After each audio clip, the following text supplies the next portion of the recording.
What's up, folks? Back with another reaction, back with some more Thompson Twins, which is a group that I've yet to react to on the channel. So anytime I do a reaction to a group I've never reacted to before, I like to say hello to anyone who's just found the channel looking for a Thompson Twins reaction. But yeah, bottom line, I do things a little bit differently than a lot of other YouTube reactors. I react to physical media, CDs and records, although in the last couple months, a number of friends of the channel have begun to share with me albums that I don't yet have in my physical collection yet, although as you can see, I do have many CDs and many records in my collection. We're talking, multiple thousand. But it's been an amazing journey, not only because when I started doing reactions, it was about techno and hardcore and sort of punk rock eventually, and then over time, I started to react to other music, including music I've never heard before, and that led me to interact with a number of amazing people here on YouTube who have, in some cases, suggested other groups and made that material available before I actually have the physical copy, although in many cases I do intend on getting a physical copy to grow my own collection. In any case, as I said, we're going to react to Thompson Twins. Shout out to Han Solo, big friend of the channel, made this available. We're going to listen to what I think is their fourth studio album. I was looking on Discogs, and I believe, it looks like their first studio album, 1981, and by the time you get to the end of 1982, they've put out 4 albums, including the one that we're going to listen to, or that we're going to start this Thompson Twins deep dive with, which, for those of you new to the channel again, I react to, as I said, physical media rather than YouTube videos, and generally speaking, especially if I'm going through a group that I don't really know their catalog, or in this case, I know basically one massive hit, and that's my only touchstone, although I was aware of the name when I was growing up. By the way, I was born in 1980, I'm about to turn 42, so that's the sort of temporal framework. But obviously, Hold Me Now, I do know that tune, and I love it not only musically, but I love the sort of playfulness of the lyrics. It's, we're tattered and torn and so on, and then suddenly, why, this is just one of the games we play, and this, it's suddenly part of this larger and longer conversation and dynamic that they've been having. So I love that tune. But as far as I know, that's my only interaction with Thompson Twins. Now, fair to say, when I react to a lot of synth-pop groups in the last 6 months or so, there are times where, as far as I know, I'm not familiar with the song, and then it starts and it's like, oh wait, I definitely remember hearing this on the radio. So there are times where that may happen, but generally speaking, I think that's Hold Me Now is the only Thompson Twins tune I know. So yeah, as I said, we're going to start going through their fourth, I think, studio album, which is called Quick Step and Sidekick. This is from 1982. The first tune is called Love on Your Side. Again, for those of you new, when I react to a tune I definitely do know, I'll just talk for a minute or two before starting the reaction about the lyrics as far as they've hit me, never in a definitive or authoritative way, just always in terms of the way my brain has seen and understood the lyrics, and as I often talk about, I think lyrics are an engagement between artist and listener. Of course, they have specific meanings and ideas when they write a song, but inevitably songs are filtered through people's brains, their own experiences, their own understandings, their own attitudes, and so on. So yeah, bottom line, if I do know a song, I'll talk about the way that I've understood it over time.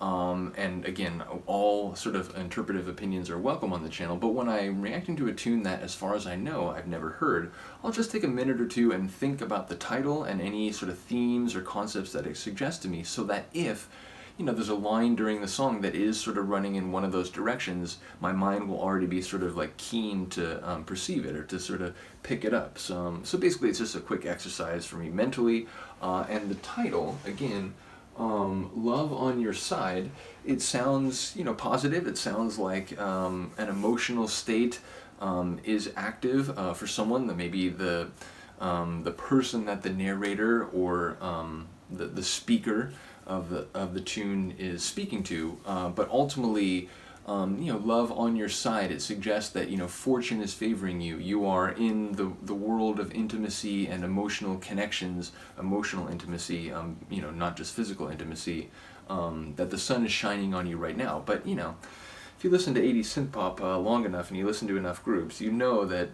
on a long enough timeline, there will be trouble, there will be angst, there will be suffering and pain, although again, depending on which group you're listening to, the way that they take that sort of conceptually or emotionally can vary. But let's get to it. This is Thompson Twins from their album Quick Step and Sidekick, 1982, and the track is Love on Your Side. I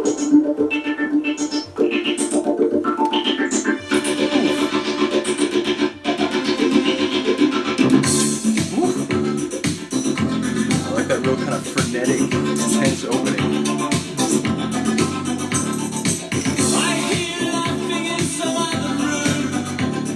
It makes me feel locked out. You say my passion often stifles you, and you need to move about. I was taught the boys be girls and girls be boys. You say that's not true. You would rather fool around than be alone with me. That's alright for you. Yeah, love is on your side, but not the narrator's.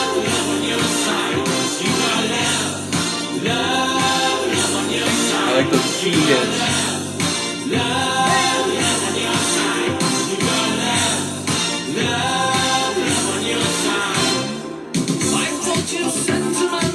I love this. You gave them all away. The synth bass is great. I've played you all my favorite records. Oh wait, I don't know if it's synth bass. Maybe it's a real bass. Yeah.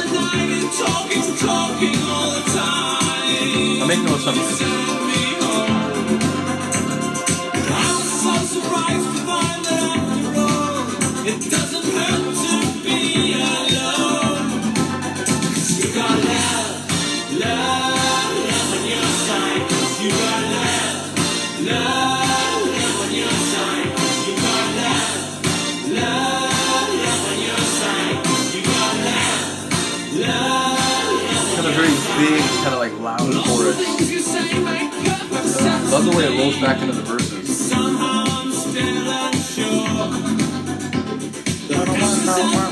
Same old rhapsody.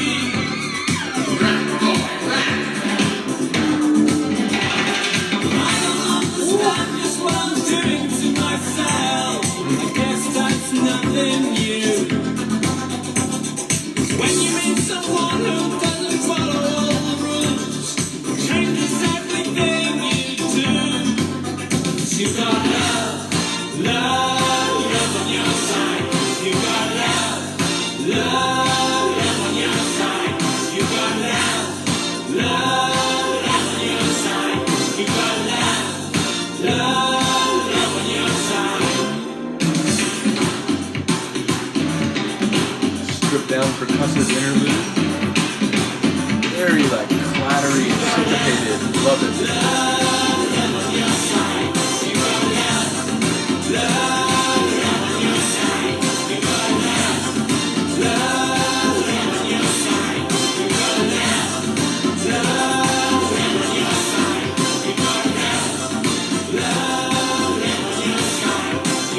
Long fade. Those of you new to the channel, it's sort of like a long-running sort of joke. Fade-out endings are sort of a tricky thing. I realize, in fact, since I started reacting, I realized just how ubiquitous it is across genres, across decades, different labels, and so on. But I do think fade-out endings can be done better or less than ideally. Longer fades tend to be better because they give you more of a warning, and they sort of like, they really do capture what I think is the essence of a fade-out ending, or at least the point of a fade-out ending, for those that appreciate it and do it intentionally, and the idea of capturing that sort of feeling and suggesting that it extends indefinitely, even beyond the end of the tune. I can appreciate that, though again, a shorter fade conveys that feeling less. So that one wasn't too bad. It was a longer fade, and it did almost feel like it leads into the next tune, which a lot of albums do that. I've talked about it before. I do appreciate an album that is a sort of considered piece of work in of itself, not just a sort of random collection of songs thrown together without much thought. So yeah, it sounds like that maybe bleeds into the next tune, but very cool. And notably, I think it's fair to say, a different tune stylistically, if not maybe lyrically, than Hold Me Now, which is to say, it felt like, again, it's like he's saying like love is on your side, but it's like you don't want to be alone with me, and eventually I've learned that being alone, it's actually not that painful. There's some interesting sort of interpersonal themes at play between the narrator and this other person. And it sounds like the narrator is the one who's, had to learn the harder side of love while the other person has love on their side. But do let me know if I'm hearing that wrong. Let me know if there's a line that's like particularly insightful to sort of, get at the themes. But yeah, very excited to go through Thompson Twins material and see, just how similar, as I go through some of these 80s synth pop and sort of 80s rock groups, it is interesting because in some cases I do know one or two tunes, and then it turns out their broader, wider catalog is way more diverse, or maybe even quite different for the most part than the one tune that I did know, or one or two tunes that I knew. So we'll see what's the case with this group. But yeah, bottom line, I am very intrigued to hear more Thompson Twins. Like I said, shout out to Han Solo for making this material available to me. I think there's more than just this one album in there. So yeah, I'm not sure if it's one of the earlier albums before this or if it's an album after this. Generally speaking, I do go through albums in order, or at least, I go through the songs of individual albums in order, and in some cases I've been going, like Aha, I've been doing completely chronologically, although Duran Duran, because I was buying a lot of the albums when I first started doing reactions to synth pop, I was jumping kind of all over the place, which is cool in a different way because you get this long, in this case 40 years sort of perspective, but different points along the way. So in any case, yeah, more Thompson Twins coming. Do let me know what you think of the tune. I apologize to my kitty. I am gonna have to get up now, but thank you for listening and watching. I will see you next time. Peace.